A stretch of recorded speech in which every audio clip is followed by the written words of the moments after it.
गोविंद शिल्प घेऊन येत आहे एकूण 80 ट्विन बंगलोचा भव्य दिव्य पंढरपुरातील एकमेव प्रकल्प। आमच्या प्रकल्पाची वैशिष्ट्ये मनाला शांती देणारं महादेवाचं मंदिर, मुख्य रस्ता सुमारे 30 फुटांचा, अंतर्गत रस्ता सुमारे 20 फुटांचा, ग्रामपंचायत योजनेचा प्रत्येक बंगलोजला स्वतंत्र नळ, सांडपाण्याची सुरक्षित विल्हेवाट, सर्व टाइल्स ग्लॉसी आणि नामांकित कंपनीच्या, सर्व स्टेअर, खिडक्या, चौकटी सुपर ब्लॅक ग्रेनाइट, दोन्ही अटॅच बाथरूम पूर्णपणे टाइल्स, पंतप्रधान हर घर नल योजना पूर्णत्वाकडे, bathroom, basin, kitchen, CP fittings हे जगवार कंपनीचे, स्टील वर्क पूर्णपणे जिंदाल कंपनीचे, 1000 लिटर पाण्याची टाकी, 150 लिटर सोलर वॉटर हीटर सोबत वॉटर प्युरिफायर, प्रत्येक बंगलोजला स्वतंत्र पार्किंग, दर्शनीय भाग पूर्णपणे डॅटो टाइल्स, टाटा प्रवेश कंपनीचे आकर्षक भक्कम दरवाजा, फुटी उंचीचे सुरक्षित कंपाऊंड। मग विचार काय करताय? गोविंद शिल्प, पत्ता गट नंबर 95, हॉटेल अंगण शेजारी, टाकळी रोड, पंढरपूर। ताज्या घडामोडी पाहण्यासाठी PVN म्हणजेच पंढरी वार्ता न्यूज या चॅनलला सबस्क्राईब करा। मुलाच्या मृत्यूचे दुःख सहन झाले नाही, मायलेकाचा एकाच दिवशी मृत्यू।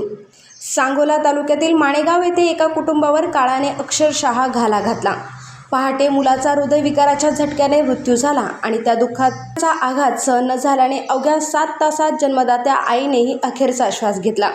या दुर्दैवी घटनेने संपूर्ण माणेगाव गावात शोककळा पसरली असून सय्यद कुटुंबावर दुःखाचा डोंगर कोसळला आहे।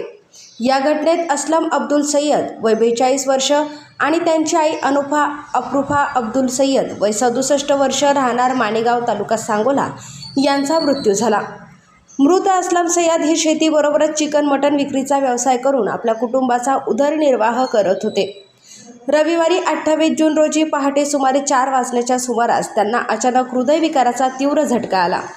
ग्रामस्थ बंडू बाबर यांनी तातडीने त्यांना सांगोल्यातील खाजगी रुग्णालयात दाखल केले। मात्र डॉक्टरांनी तपासणीनंतर उपचारापूर्वीच त्यांना मृत झाल्याचे घोषित केले। कर्त्या मुलाच्या निधनाची बातमी समजताच आई अनुफा सय्यद यांना मोठा मानसिक धक्का बसला। दिवसभर त्या माझा असलम असा आक्रोश करत होत्या। मुलाच्या आठवणीने व्याकुळ झालेल्या अनुफा यांना सायंकाळी सुमारे 5 वाजता अचानक हृदयविकाराचा तीव्र झटका आला। उपचाराची संधी मिळण्यापूर्वीच त्यांचीही प्राणज्योत मालवली।